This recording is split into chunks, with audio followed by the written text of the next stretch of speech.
കാലത്തിനൊപ്പം അഭിമാനത്തോടെ Sanju fashion SBT junction, Sreekrishnapuram, Palakkad.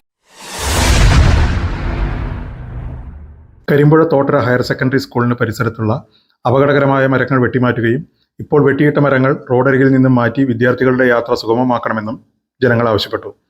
Higher secondary സ്കൂളിന് പുറമെ ITI, അന്ധവിദ്യാലയം, B.Ed college, Kalyani college എന്നിവയും മാസങ്ങൾക്കുള്ളിൽ ഇവിടെ പ്രവർത്തനം ആരംഭിക്കാൻ പോകുന്ന അറബിക് ഹയർ സെക്കൻഡറി സ്കൂളിലെ വിദ്യാർത്ഥികളും ജീവനക്കാരും മുഴുവനായി ഉപയോഗിക്കുന്ന ഒരു സെന്റർ കൂടിയാണ് ഇവിടം.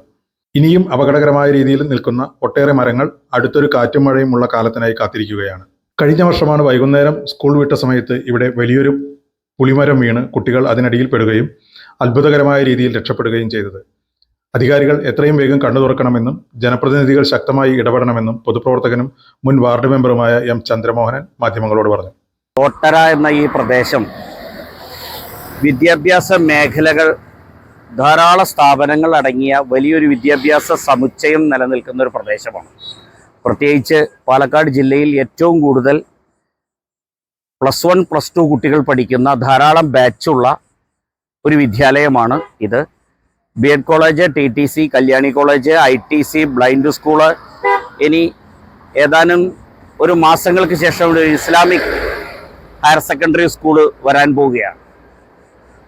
ഈ പ്രദേശത്താകമാനം ഏറ്റവും കൂടുതൽ കുട്ടികൾ വന്നു പോകുന്ന തിരക്ക് പിടിച്ച ഒരു പ്രദേശമായി തോട്ടര പ്രദേശം മാറുകയാണ്.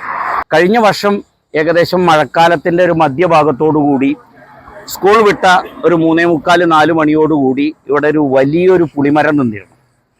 ആ പുളിമരം ശക്തമായ മഴയിലും കാറ്റിലും പൊട്ടി വീണ് റോട്ടിലേക്ക് മറയുകയും അതിൻ്റെ അടിയിൽ ഈ സ്കൂളിലെ 4-5 വിദ്യാർത്ഥികൾ പെടുകയും അവരെ വലിച്ചെടുക്കേണ്ട ഒരു സാഹചര്യം ഉണ്ടാകുകയും ചെയ്തു. വലിയൊരു അപകടമാണ് നടന്നത്. തലതാഴെക്കാണ് കുട്ടികളുടെ മരണം സംഭവിക്കാതെ രക്ഷപ്പെട്ടത്. ഒരാഴ്ച എല്ലാവരും ജാഗരൂകരായി. അതിനുശേഷം അതൊക്കെ മറന്നു കഴിഞ്ഞു. മഴക്കാലം വരാറായി. അതേ സംഭവം ഇനിയും ഇവിടെ ആവർത്തിക്കാൻ പോവുകയാണ്.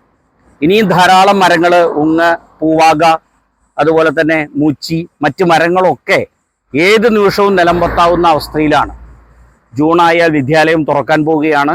ഇവിടെ ഏകദേശം ഒരു 3000-ലധികം വിവിധ സ്ഥാപനങ്ങളിൽ പഠിക്കുന്ന കുട്ടികൾ വന്നു പോകുന്ന സ്ഥലമാണ്. ഏത് നിമിഷവും ഈ മരങ്ങളൊക്കെ നിലം പൊത്താവുന്ന അവസ്ഥയിൽ നിൽക്കുകയാണ്.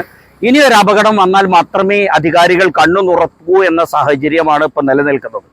അതുണ്ടാകാതിരിക്കുന്നതിന് വേണ്ടിയിട്ടാണ് ഞങ്ങളെപ്പോലുള്ള പൊതുപ്രവർത്തകർ ഈ വിഷയം ചൂണ്ടിക്കാണിച്ചത്. കൂടാതെ മഴ പെയ്താൽ ഹയർ സെക്കൻഡറി സ്കൂളിൽ നിന്നും പുറത്തേക്ക് വരുന്ന വെള്ളം റോഡിന് മുകളിലൂടെ ചരലും മണ്ണും ഉൾപ്പെടെ എതിർവശത്തേക്ക് ഒഴുകി അപകടകരമായ ഒരു അവസ്ഥ സൃഷ്ടിക്കുകയാണ് ചെയ്യുന്നത്.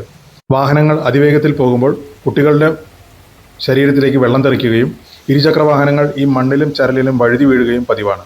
സ്കൂളിൻ്റെ മുന്നിലൂടെ അഴുക്കുചാൽ നിർമ്മിച്ച് സ്കൂളിൻ്റെ തൊട്ടടുത്തുള്ള കൽവർട്ടിലേക്ക് കടത്തിവിടുകയാണ് ഇതിന് ചെയ്യേണ്ടതെന്നും ചന്ദ്രമോഹനൻ കൂട്ടിച്ചേർത്തു. അതുപോലെ തന്നെ വലിയൊരു പ്രശ്നമാണ് നമ്മുടെ ഹയർ സെക്കൻഡറി സ്കൂൾ എന്ന് പറഞ്ഞാൽ 3-4 ഏക്കർ ഉള്ള സ്ഥലമാണ്. അത് റോഡിനോട് ചെരിഞ്ഞു കിടക്കുകയാണ്. ആ പ്രദേശത്ത് വീഴുന്ന മുഴുവൻ പെയ്യുന്ന വെള്ളവും ഈ വഴിയിലൂടെ ഒലിച്ച് റോട്ടിലിറങ്ങുകയാണ്.